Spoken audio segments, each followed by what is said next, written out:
doing jiu-jitsu for so long and I think I had a chain back in the day, and then it was just so annoying. I don't even wear underwear. I sorry to throw that in. But I think I'm back. Why did we throw that in there right now? Well, why did we just drop that? Well, the thing is this: I go commando because back when I was living alone, like that's another thing. It's another piece of laundry, and I'm always in and out of my fucking. I was always on the mats.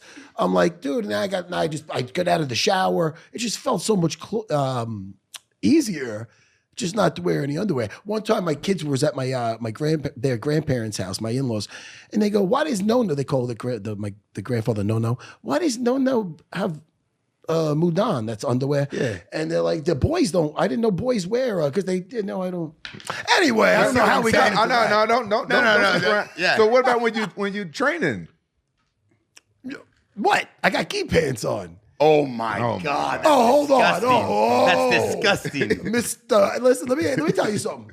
Guys come out wearing they look like retarded Power Rangers with the fucking spandex on. You ever see that? You ever see those guys with the fucking and they got the fucking? You mean Luke Rockhold?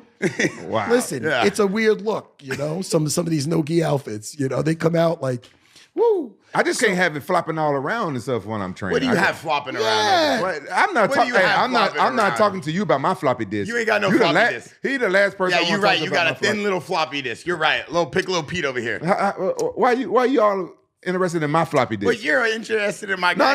Because we're two fighters. We're two fighters. I'm asking questions. True. Speaking of my cock, not fucking around.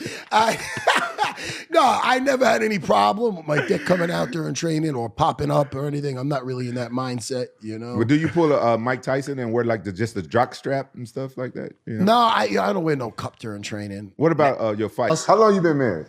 12 years. 12 years. Where you guys meet? Red Lobster. You see his fucking mouth. Yeah, man. What? He approached you? No, we were both working there. Yeah. We were 19. Yeah. I forgot 19. you. What'd you think? I thought you was like at Red Lobster's cracking open the ass. and you look at it like I'm gonna crack your leg. No, we both worked there. Yeah. I was alley coordinator and she was a server. And alley coordinator, I basically make sure the food looks presentable, put the lemon on there, catch 20 fucking shrimp. You had all your shit on there, and then she would basically bring it to the guests. They lost Mighty Mouse. They almost went bankrupt. No, they did good. I left to go work at Journeys, but before I left, we would always talk to each other about like our boyfriend and girlfriend problems. And when I was leaving, I was like, hey, here's my number. Gave my number. She called me that night. And she ain't never left. So I used to go out and like carry the food, and he used to go booty. Walking everywhere because there's an alley. Oh my HR. Oh my fucking HR. There was an alley, and so I would sit there and she walked behind me like booty, walking everywhere. And then she would turn around, she goes, do booty, do. And I was just like, damn. Okay. She got joked. This your first short king you ever dated? No. Oh, damn. No. It's not called a short my king. king, yes, absolutely. Nah, fuck that. That motherfucker half my height. But no, in high school, I did date shorter guys. Oh, that's what crazy. What are you talking about? Yeah, how old is Shannon Briggs? 65? No, he's 52. He's still young. He makes a good point. Hey, he moves. He just look old because he got the gray long beard, though. I told him to dye that shit or cut it off. Does he know who Shannon Briggs is? Shannon Briggs. Let's go, champ. I bet you money he don't. I bet you money he don't know who he is. You know.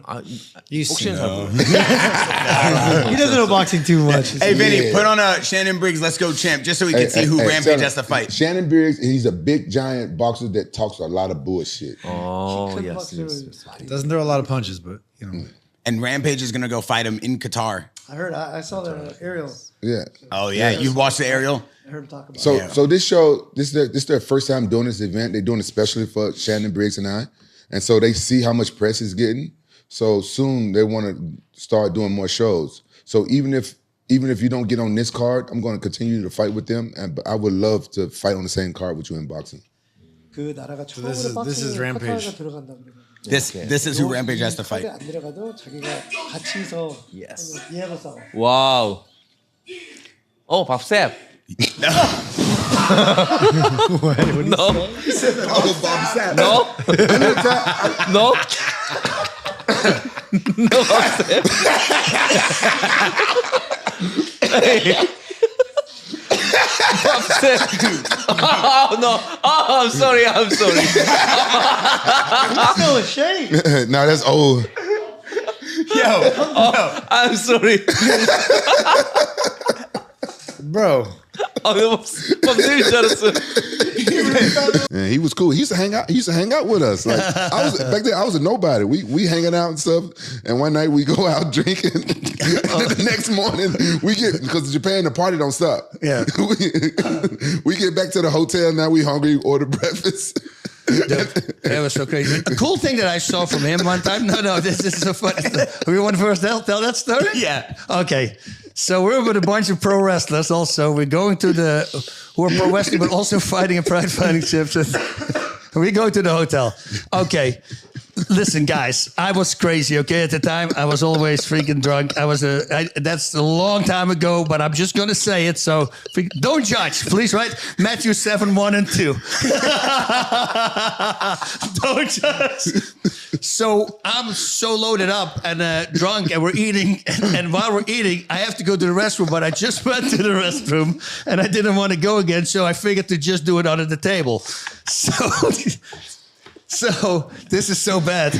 Then this guy walks in and he's dying. The guy walks in and they think it's water, right? Because it's clear because he's drunk. It's beer or whatever. So he cleaned it up with a towel, and then this Japanese girl walks over, and I'm pretty sure she said, "That's piss," right?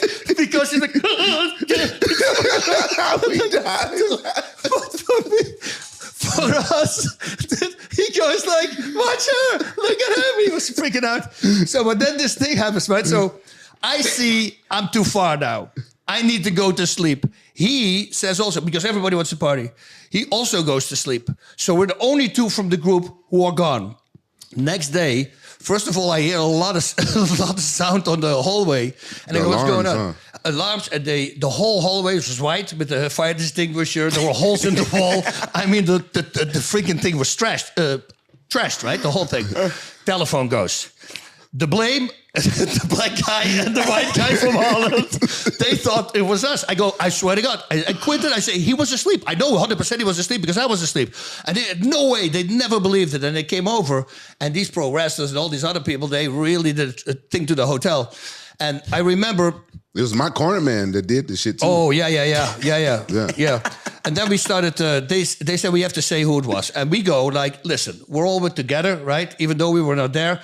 What's the bill? We all split it. I know, let's get the hell out of there. They said, no. We need to know who it is. I said, well, I wasn't there, so I don't know. I said, take the fingerprints from everything you want. I wasn't there. So we're waiting.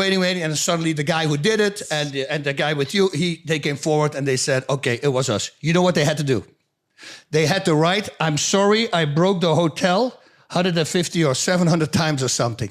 Like a little kid in school, that was their punishment. They had to write like 700 times. What? Paper, and then they were released. They go back to home. Have you talked about this? Oh, we got to talk about this. We got to talk about this. So Quentin is getting ready to go fight Sakuraba, the Japanese hero in Japan. And this was just after a fight up in Calusa, and he's going to be the main event. His first fight in Japan, he's going to fight Sakuraba, the national hero. So I want to keep him out of the limelight, so I have him stay at Chris Brennan's school. Well, at Chris Brennan's school, he goes, "Hey, man, I have a weird feeling. I feel like they're trying to hurt me down here." And I'm thinking, why would they be doing that? And I started thinking, well, maybe Chris at 175 pounds thinks he can step up and fight Sakuraba if Quentin's hurt.